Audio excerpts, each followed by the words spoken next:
Uh, Life was a trip, and it's full of surprises. I was doing a run today, and about a mile into my run, I come across a young lady who was crying. I mean, like just bawling her eyes out, and I'm thinking to myself, man, I wonder if she's okay. I mean, she's just sitting there crying. So I stopped, and I'm like, hey, are you okay? And what's funny is that when you ask somebody, how they're doing, most of the time you expect to hear, well, I'm just doing fine, how are you? I'm fine, and then you're going about your business, that sort of thing. But you never expect to ask someone, how are you doing? And they go, well, I'm not doing so well. I got this going, I got that going, I got this going. And most of the time people, they get this glazed look, the pupils in their eyes, they kind of go into a little dot, and it's like, okay, I didn't sign on for this. I expected you to say I'm fine and then move on, that sort of thing. Or if you ever need anything, give me a call. Well, here's what I need. Sometimes people in general, they just ain't got time. You know what I mean? So when you ask how you're doing, just think it's just a formality. It's not really genuine concern. But in this case, this lady was crying. And so I stopped and I was like, hey, are you okay? And she had just broken up with her boyfriend. And um, not her boyfriend, it was her husband. She's going through a mad divorce, and she's not taking it well. And so I sat and I spoke with her. We talked for a minute, um, and it got me to thinking that life is precious. It really is, and you've overcome a lot of things in order to get to the point to where you are today. The fact that you crossed over from nothing to something is huge. And when I say huge, I mean huge. I'm a little distracted because somebody's behind, right on the side of me, and I got my windows down. But it's huge. And, think of it this way. Okay, I'm going to take you back to high school. I'm sorry, what's like 7th grade, 8th grade? Let me tell you how special you are, okay? And how important you are, and how much you've overcome to get here, okay? I'm going to take you, we're going to get to science, okay? You know the sun gives life, okay? The sun, science, it gives life. It's responsible for plants growing and things like that. Give us light, give us warm. We're close enough to the sun where we're not going to freeze to death, and far enough away we're not going to cook, okay? But let me put it into another perspective, and then I'm going to give a little bit of anatomy, for lack of a better word, into it. I'm going to include a little bit of biology in this. Okay, so we're going to go to science, astronomy, and I'm going to add some biology into it. Okay, all right. So the sun does more than just give light, heat, and protect us and stuff like that. The sun has something called the heliosphere. Okay, now I'm taking you back to 8th grade. Okay, now the heliosphere it operates exactly how the magnetic field operates on Earth. It's a big protection. So all the planets that are orbiting around the sun is surrounded by this heliosphere, and that's like a big field that, like, if intergalactic items are coming in, the sun repels it, if it's small enough. If it's big enough, sometimes those things get through.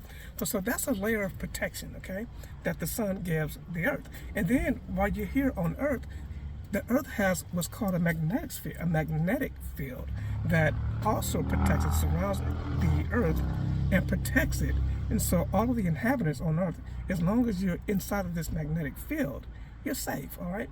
And how that operates, the core spins inside of the Earth, and it creates a friction of the north and south poles, and then the field meets each other all around. It's amazing how it works, okay? So you're protected. So not only you're protected by the heliosphere, you're protected by the magnetic field as well, okay?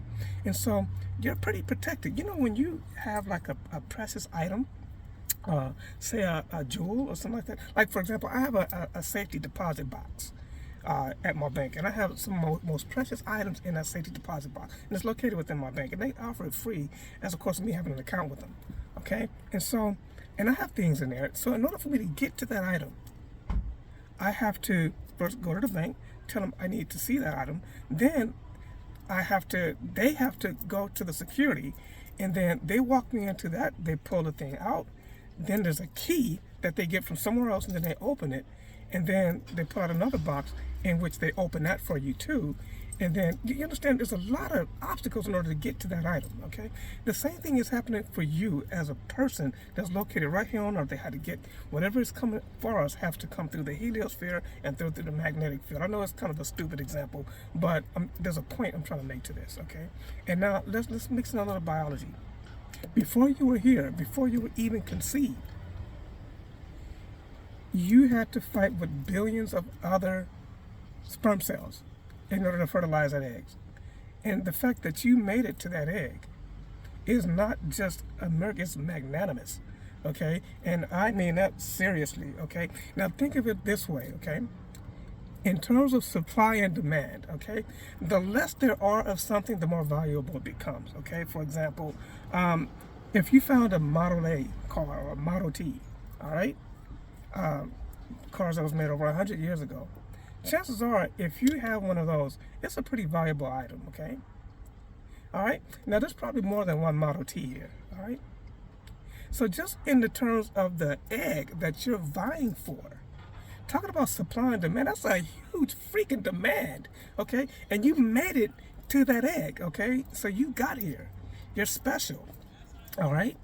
And that egg got fertilized, and you crossed over from being nothing to something against all odds. There was 1,000,000,000 odds that you were going to get here. So you matter.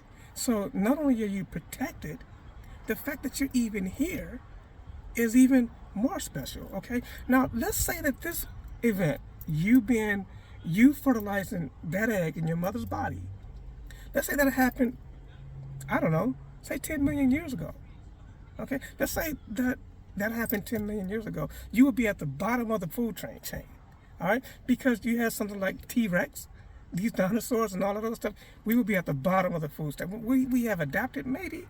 We might have grown some spikes and stuff like that to be able to protect ourselves a little bit. But really, you'll be at the bottom of the food chain. So even the timing of you being here is actually right, all right? God works in, like, when you sit here and look at it, if you really think about the intricacies of how God works, even the timing is right for you to be here, because we're not at the bottom of the food chain anymore. We're not living in the jungles scrounging for food. If we were born in that time, the fact that you needed to eat in order to get out to go hunt for food, you stood a chance of being eaten by a dinosaur in that time.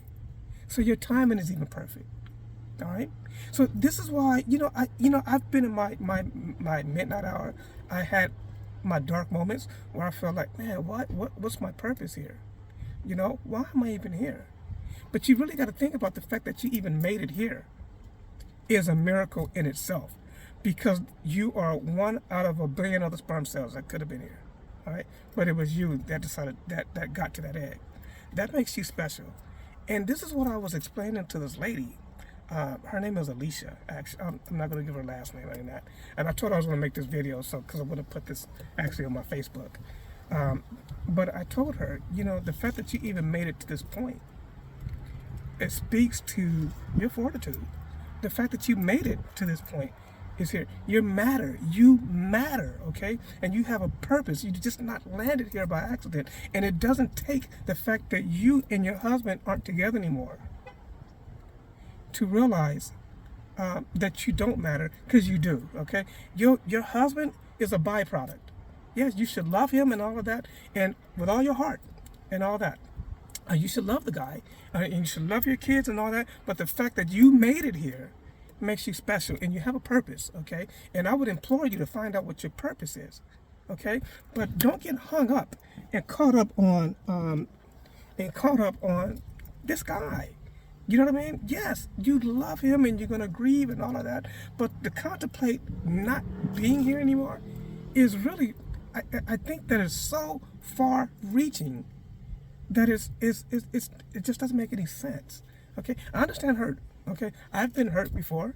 I've been in relationships where I've broken up and, where I couldn't eat, that sort of thing. But I don't think I've ever contemplated, well, I don't know, maybe I have in my darkest moments said, well, what is my purpose here? But I don't think I've ever come down to the point where obviously I haven't succeeded, and taken my own life because I'm still here. I'm able to make this video and talk to you. But what I was telling Alicia is that, you know, your hurt, you know, it lasts. But each day, the pain gets a little bit lighter and lighter and lighter to the point to where you don't even think about it anymore. You know what I mean? What does the Bible say? Weeping we may endure for one night, but joy may come in the morning. That is so factual. So if there's anybody out there that's dealing with depression, if they're dealing with thoughts of suicide, feeling like they don't matter, low self-esteem, you matter. The fact that you lived here and the fact that you made it here and you exist, and that you made it through all of those odds, from your timing to the fact that you were able to fertilize that egg to how you are even protected while you're even here. It matters. You matter. You matter. You matter. Blessed.